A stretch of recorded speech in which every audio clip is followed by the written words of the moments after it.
ترقی کرتا پاکستان کو آگے بڑھنے سے روک دیا گیا. کون سی ترقی ہوئی؟ وہ کہہ رہے ہیں موٹر وے ترقی نہیں ہوتی. انڈیا میں کون سی موٹر ویز ہیں جو دنیا کی سب سے بڑی تیسری بڑی اکانومی ہے؟ اور بنگلہ دیش میں کون سی موٹر ویز ہیں جس کے جو ہیں زر مبادلہ کے ذخائر ہم سے زیادہ ہیں، فی کس آمدن زیادہ ہے، انڈسٹریلائزیشن زیادہ ہے، تعلیم زیادہ ہے، آبادی پہ کنٹرول زیادہ ہے، اور معاشی طور پر معاشی اور سیاسی طور پہ ہم سے زیادہ مستحکم ہے. انسداد دہشت گردی کے لیے ہماری کوششوں کو عالمی طور پر سراہا گیا. انہوں نے نہیں کی تھی کوشش. یہ ضرور ہے کہ پیپلز پارٹی تو رکاوٹیں ڈالتی رہی، انہوں نے رکاوٹ نہیں ڈالی. یہ کوشش فوج نے کی، یہ رینجرز کے ذریعے ہوا. اور 2016 میں جب وہ اپنا پاکستان مرد آباد کا نعرہ لگایا ٹیررسٹ نے، جو لندن میں جا کے چھپا ہوا تھا، تو اس کے بعد ایم کیو ایم کا جو ٹیررسٹ ونگ تھا، M N A M P O تو نہیں تھے اس میں ملوث براہ راست، لیکن وہ ٹیررسٹ ونگ جو تھا، اس کے بعد وہ ظاہر ہے اس کا سدباب بھی کیا. 2 کام ہوئے اس وقت. اس کا سدباب کیا جنرل بلال کی قیادت میں، رینجرز کے جو چیف تھے، اور ایم کیو ایم نے انہیں چھوڑ دیا اس لیے کہ رد عمل بہت زیادہ تھا، اور اب بھی وہ ان سے جا ملنے کے لیے تیار نہیں ہیں، وہ تنہا رہ گئے. اس میں نواز شریف صاحب کا کیا کنٹریبیوشن تھا؟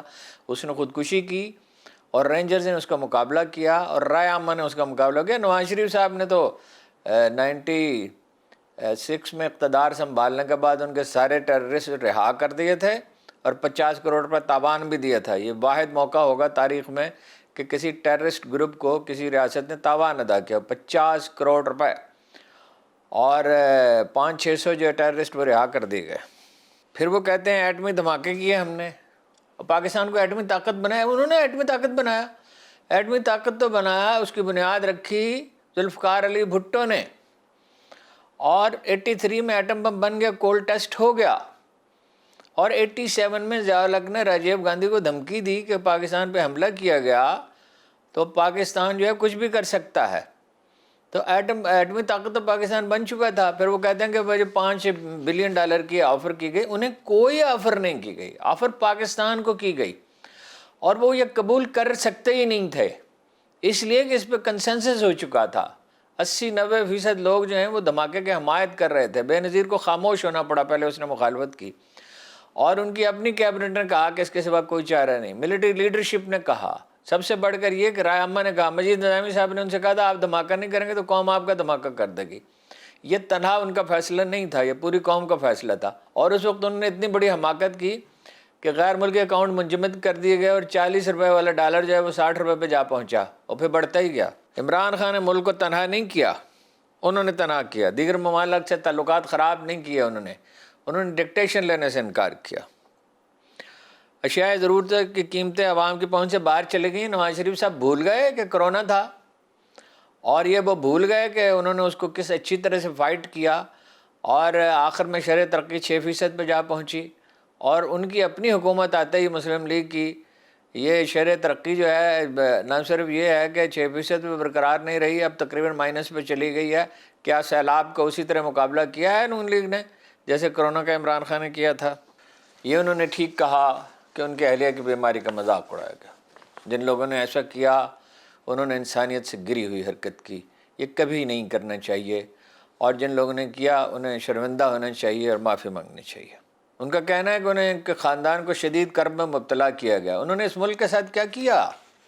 ان کی جو ہے وہ ایک فیکٹری سے بڑھ کر 300 فیکٹریاں ہو گئیں. ان کے پاس یہ سارا روپیہ کہاں سے؟ کبھی حکمران بھی کاروبار کیا کرتے. 88 سے پہلے تو اس کی کوئی مثال نہیں، بلکہ 85 سے پہلے اس کی کوئی مثال نہیں ہے. وہ چیف منسٹر بنے تو ان کی دولت میں اضافہ ہونے لگا.